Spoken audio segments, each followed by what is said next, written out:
All right, welcome into your 15-minute weather. I am meteorologist John Zeigler. Courtney is, she's working a little bit later on in the day, so you're stuck with me today. I'll give you the first 7-day forecast, and then we'll just nerd out a little bit. If you guys want information here as we go into Sunday, Monday, unfortunately, I got to be off these days, but I'll be back Tuesday. Regardless, I will still be posting. Even I'm in New York. I got to be with family here, but I will tell you, Sunday night and Monday, you follow me on Meteorologist John Zeigler on Facebook. You might need to. There's going to be some storms coming up. So these things have been changing quite frequently on Sunday, Monday, and I'm talking about the storm threat. So we may issue an impact alert here. We're just not exactly sure what time. Thursday, here we go. We got some evening rain coming in here. The timing of the rain, 4 to 7 o'clock. Do I think it'll rain from 4 to 7? Heck no. It'll rain for about 30 minutes from 4 to 7. I do expect some showers, and it might rain for 20 minutes, and then it might rain for another 10. I'm just saying, all in all, it'll rain less than 1 hour. I do not expect a ton of rain here tonight. Friday, warm and windy. It's windy every day. Today is also a windy day. Saturday, we've got a chance late at night into Sunday morning. However, that looks like it's mainly going to stay in Iowa. Sunday, Iowa is going to get smacked again. The thing about Iowa is Iowa almost never gets missed. Minnesota, usually the southern half of the state, gets it. It's very uncommon until maybe June or July really, where you'll see Minnesota get the storms and not Iowa. Poor Iowa, always getting it. Regardless, what you need to know Sunday, I had a friend text me and say, hey, do I need to cancel Sunday morning? I said, golf. I said, no. You don't need to cancel anything yet. When you're this far away, there's two things that happen. One, the better chance for rain is at night. So 8 p.m. to 6 a.m. Now, I'm not saying it can't rain Saturday and Sunday morning, but the better chance Sunday is going to be 8 p.m. Sunday to 6 a.m. Monday. We just know that. And then Monday, during the low pressure center, again, afternoon and evening, better chance for rain. Do I think it's going to rain for 48 hours? No. Do I think it's going to rain for even half of this time? No. So you got to understand that this is waves of rain. I'm not saying you won't have to cancel your plans. I just wouldn't do it 4 days out. I would pump the brakes here and make it happen first. But will it rain? Yes. Okay, not a chance. It's going to rain Sunday night and Monday. We got rain. The timing becomes tough when you're 4 days away. All right, so let's look at the highs. Yesterday, starting to see the high temperatures warm up. 60s to the north, 67 in Grand Rapids, 68 yesterday in Bemidji. We were in the low 70s. Beautiful, beautiful day. 73 in the metro. Looking out there now, just a couple of clouds, otherwise blue skies. Temperatures are warming more. So if we were at 80 or 73 yesterday, that should put us closer to 78 today, right? If we're riding a little bit warmer than yesterday at this time. Bemidji, 11 degrees warmer. Temperatures flying here. And you could thank the winds. Let's talk about the wind. I always talk about the wind direction is super, super important. A southeast wind leads to rain chances. Why is that? This map tells you a lot more than you need. It tells you pretty much everything you need to know. So we'll look at the wind speeds here. Calm conditions. So what I'm looking at in Madison here, what do we have in Madison? Straight up high pressure. You got this high pressure sitting right here. So high pressure, and where's the low? Up here. You already know that. How does this work? The wind goes away from the high, and it gets sucked into the low. This is a toilet bowl. This is a hill. So imagine this as a hill, and you roll a bunch of marbles down the hill, and it rotates with the earth. It's like mind-blowing, right? Roll down the hill, a bunch of marbles, but then it's rotating with the earth. So you get a clockwise rotation. Low pressure center, it's low. It's a toilet bowl. It's rotating in with the earth. Toilet bowl. This is how wind works. Okay, so that's how wind works. Or you could look at it like this is just a magnet. So why does a southeast wind indicate that you're going to have moisture? This is the positioning that you're looking for in the weather world. You want the high, you'd probably want it a little bit more to the southeast, but you want the high to open up the Gulf moisture. See, what you want to do here, if you're looking at this, you want to zoom out, and you want to see, this is not perfect. Here's why. So this setup, what you're looking for, look at the winds. So you see how they're pushing against? Okay, so this is called a closed, this is closed. This is closed. It's not open for business. Now, what you need to happen is you need this high pressure to move a little bit more east, because then it will push this moisture up into Minnesota. Right now, this is still a closed Gulf. So this system coming in, despite having a southeast wind, is lacking moisture a little bit. Now, if we moved this system here, you would see this wind direction come straight from the southeast and lock in from the Gulf to Minnesota. That will happen on Sunday. That's why a southeast wind can be, not always, but can be a rain wind, because it locks up with the Gulf. That's it. But the positioning of the high matters. So this high that we're dealing with right now is locking. Now, if we put the high here, then you would see the wind direction go more like this, right? It would come up. It would grab that moisture and pull up. So the high location is very important, not just the low.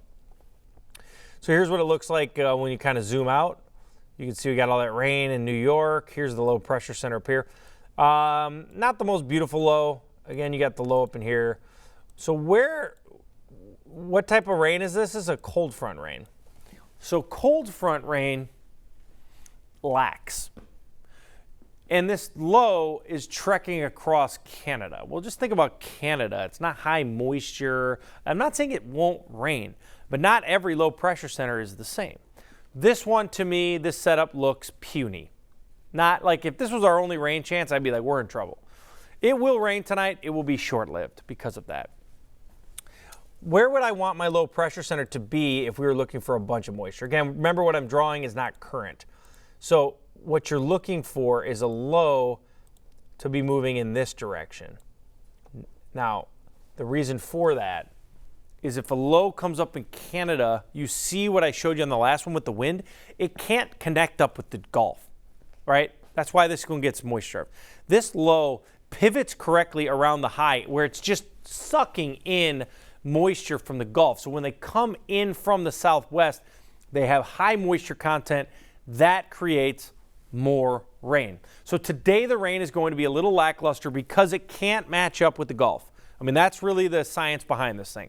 It's not just dumb luck on why you get severe weather or you get stronger rain or you get one. There's a reason behind less rain or more rain. And this time it's that our jet stream is not matched up with the Gulf. You have limited moisture. The one on Sunday, we do not have limited moisture. So the rest of the day here, temperatures are popping. So are the winds. Winds are going to start strengthening here. You see the timing of the rain here is really from that 4 to 6 o'clock time slot, and then temperatures will fall off at 67, 69 degrees. The better chance for rain is 4 to 7, but we expect it to only rain for 20 to 30 minutes during that time. All in all, warm day with high pressure. You're going to have more sunshine. Again, you can understand it's windy literally because there's a pipeline of wind on the back side of a high on the west side, and that also warms you up. Stronger the wind, higher the temperature. Not that you want that. Also, watch out for a little blowing dust again. Not like we want to talk about that. I posted a video of dust blowing around on Granite Falls, and it was not good. I mean, talking to some farmers, they have all this topsoil, all this work, and it's just blowing away, so it's tough to see. Let's time this rain out. Speaking of needing rain, here we go. This is 4 o'clock. You can see it's fairly isolated in nature. Again, look at the wind straight out of the south. Now, we're supposed to have a ton of migrating birds here tonight. One of the most, actually over the next week, we're going to see, I think, 400 million birds migrating across the U.S. and 70 million coming into Minnesota. So an incredible amount of birds. They like to ride that south wind, which we were talking about. Anyways, storms, there is going to be passing. I'll take this hour by hour for folks. So this is our HER model. Pretty good, pretty accurate. So this has it at 6 o'clock. Kind of rolling through at 6 and then moving through. Now this has a little bit what we call back building. That one probably will dissipate. Sorry. You see that dissipate right there? That one probably doesn't make it. So there's I mean, if you look at this, let's look at the precip for tonight. Let me look at the precip here. Sorry, I'm pulling this in. Let's see. All right. Precip forecast for tonight. If it loads, There it goes. So here we go. Wow. It's just really hard to think about changing your plans for 0.08 inches of rain. I have this woman who's asking me about this pickleball thing. If you're watching, I've been trying to think in my head, would I cancel it? So she's got a pickleball retirement party at 4:30. And I'm like, geez, it's probably going to rain on them. But all models are saying not anywhere near more than a tenth of an inch. So can you deal with the tenth of an inch of rain? Golfing, you can deal with that. It's not ideal, but you can deal with it. Pickleball, I'm not so sure, but it'd be a bummer to cancel for 0.08 inches of rain. You know what I'm saying? Let's talk about the warmth and how we get to our next system. Temperatures will be warming rapidly. Friday, 87 degrees. Get ready for the warmth. It's going to be flying in here with the birds, literally, and that south wind Friday. Saturday morning, very warm start, 60 degrees on Saturday. Mankato, 59. Let's go to Saturday afternoon. Back to the warmth. 70s north, 80s south. What you're starting to develop here is a little boundary. The boundary is here. Watch it hang. Now the boundary, I'm seeing it right there.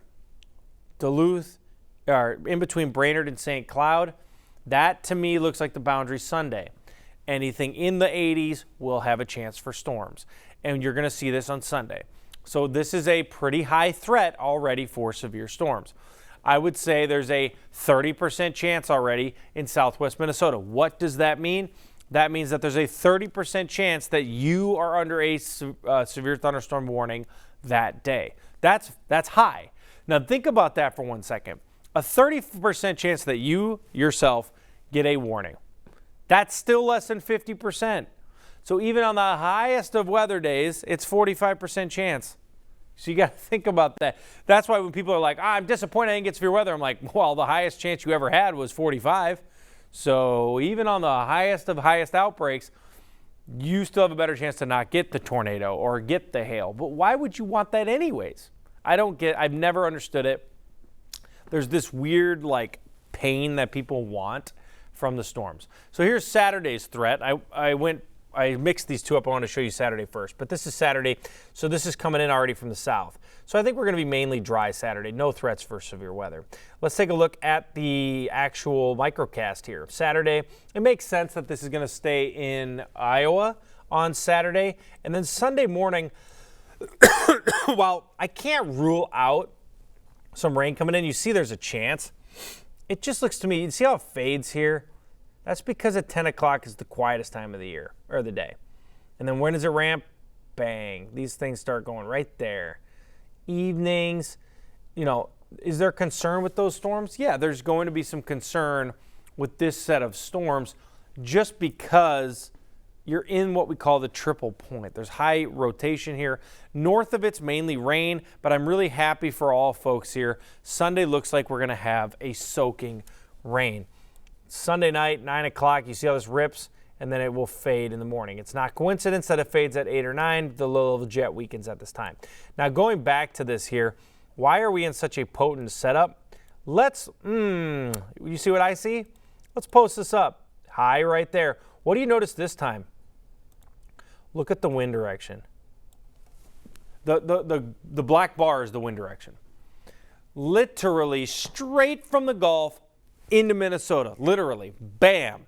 This is a high moisture content storm system. All of our severe weather comes from the same setup, and it comes from the Gulf. Okay, so understand that is why this is working. A high pressure down towards Atlanta. When Atlanta's bone dry, we have a chance to get ripping, and that's because the jet opens up the Gulf and launches it into the low in northern Minnesota. I think typically the first thing I say to all students, whether they're in kindergarten or 8th grade, first thing I say is all of our weather comes from the ocean, all the clouds, all the rain, and people are always stunned. I'm like, that is right. So these are ocean thunderstorms. That's just how it is. Weather is the transport of somebody else's weather onto you. That's all weather is. Today, we got that evening rain. Enjoy some warm weather, and if you need that information, like I said, you can follow us here on Kare 11 Plus, or you can make sure to go to Meteorologist John Zeigler, my Facebook page, for more information. Have a great day.